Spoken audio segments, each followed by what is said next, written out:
season in our lives, we need to stay faithful to God. Amen?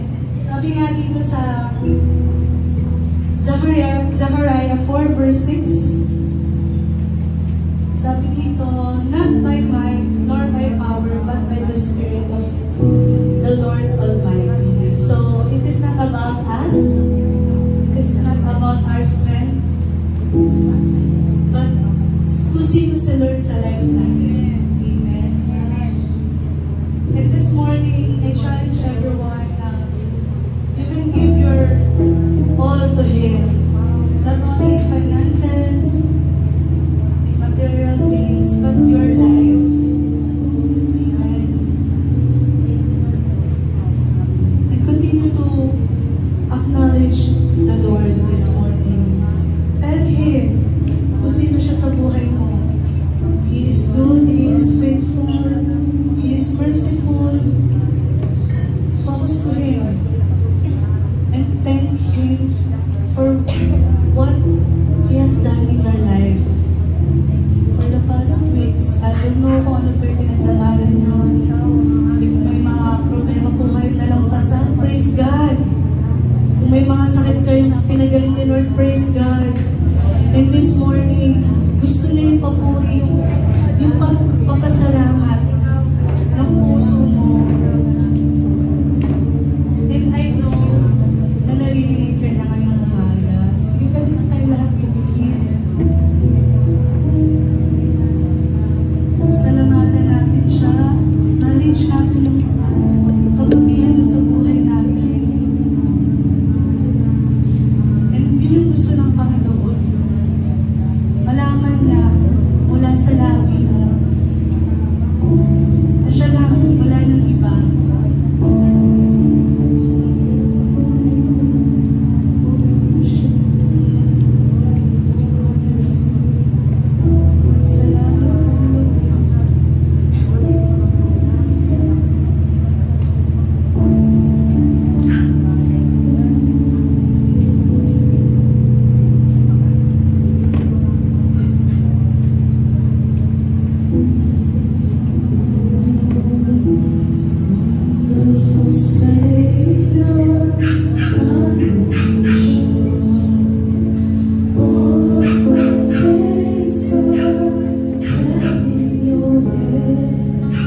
our reverence to the Lord.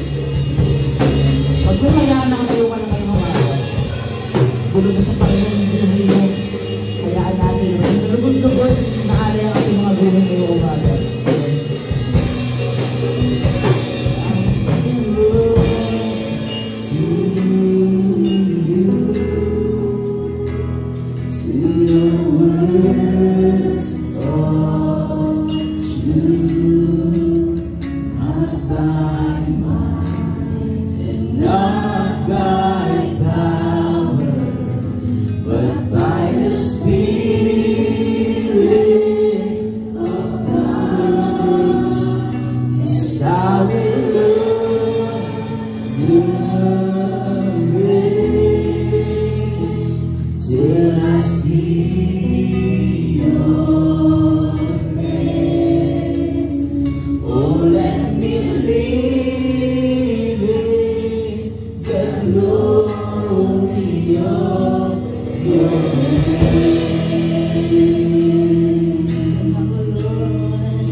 Trust the Lord in your life. Pwede nakipilip mo yung mga mata mo ngayon. Closing our eyes is a sign of our trust in the Lord. And even we can see anything, even we don't have the vision, we know that our God is leading us. And as you raise your hands right now, that is a sign of your reverence to the Lord. It means that you depend on Him with all your hearts, that He is your molder, your creator. Hayaan mo idulog mo ngayon, idulog natin ngayon ang ating mga sarili sa Panginoon. Kasi hindi tayo pinaglaruan tayo ng kasalanan, sinira tayo ng kasalanan, binasag tayo ng kasalanan. But our God is our Father. He is our molder. And He can fix us kahit gaano ka pa kasira. Kahit anong problema mo pa ngayon, yung tingin mong worry, ka doubt. It is the Lord who is molding you, who is moving in your life. At ngayon sa pagbigit mo,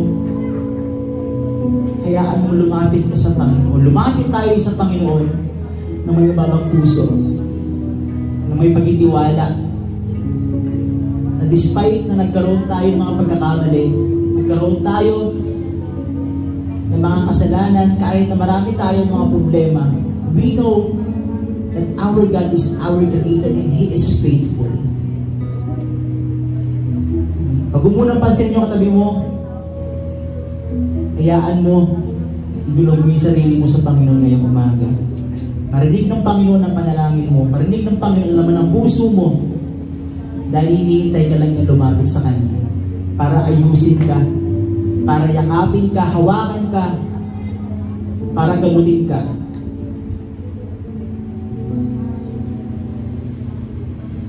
At ngayon, hayaan natin na awitin natin muli. Lord, hold me, Lord. Mold me, Lord. Take me, use me, Lord. Fill me with your presence. As you are my Father, I trust in you, Lord. Lead me, Lord. Walk beside me. I take reverence in you, Lord. As you sing this, let this be a prayer to our Father this morning.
Panginoon, na alam mo ang lahat ng bagay.